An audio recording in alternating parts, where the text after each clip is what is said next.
Mehsana Bahucharaji highway પર ચક્કાજામ થયો હોવાના સમાચાર સામે આવી રહ્યા છે। મહેસાણા બહુચરાજી હાઈવે પર ચક્કાજામ થયો છે। સામેત્રા ગામ નજીક 4 થી 5 જેટલા ગ્રામજનોએ ચક્કાજામ કર્યું છે।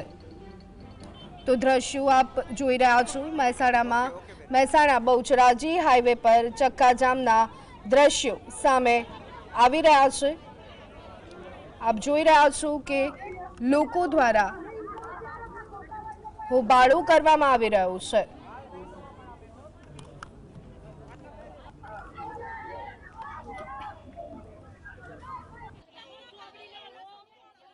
અમારી માંગણી ફેક્ટરી બંધ નકર અહીંયા તમે કસવાનો નથી। આ પરમિશન જેને આપી એ અધિકારી સામે કડક પગલાં લેવો જોઈએ। સરકારને કીધે તમે કડક પગલાં લો, કેને પરમિશન આપી આવી ફેક્ટરીની પ્રદૂષણની।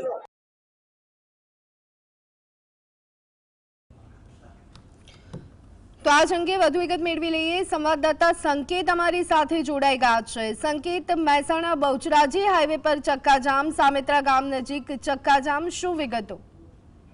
જો સર હાલ વાત કરવામાં આવે તો મહેસાણાના બહુચરાજી તાલુકામાં આવેલા સામેત્રા જે ગામ આવેલું છે તે સામેત્રા ગામમાં એક પેપર મિલ ઘણા સમયથી પ્રદૂષણ ફેલાવતી હોવાના સ્થાનિક લોકોએ ભારે રોષ વ્યક્ત કર્યો હતો અને આજે સમગ્ર બાબત છે પહેલા પણ તેઓ આવેદનપત્ર સહિતના વિરોધ ત્યાં નોંધાવી ચૂક્યા છે, પરંતુ આજે જે રોષ હતો તે સરકારી તંત્ર આ સમગ્ર બાબતે જે પ્રદૂષણ ફેલાવી રહી છે તેમાં કોઈ પણ ઘટતી કાર્યવાહી ન કરતા આજે ગામના જે રહીશો છે તેમને ભારે રોષ વ્યક્ત કર્યો હતો, ચક્કાજામની તજવીજ કરી હતી, ભારે સૂત્રોચ્ચાર કર્યા હતા અને જે નેશનલ હાઈવે કહી શકાય જે કચ્છ સુધીનો જે જોડતો જે રસ્તો છે તે બ્લોક કરીને પોતાનો વિરોધ નોંધાવ્યો હતો અને પેપર મિલ્કમાં જે પ્રદૂષણ ફેલાવવામાં આવી રહ્યું છે તે બંધ કરવાની હાકલ તરહાલ તંત્રને કાન ઉગાડવા માટેના પ્રયાસો તરહાલ કરવામાં આવ્યા હોવાનું હાલ જાણવા મળી રહ્યું છે। જી આભાર સંકેત સમગ્ર માહિતી આપવા બદલ।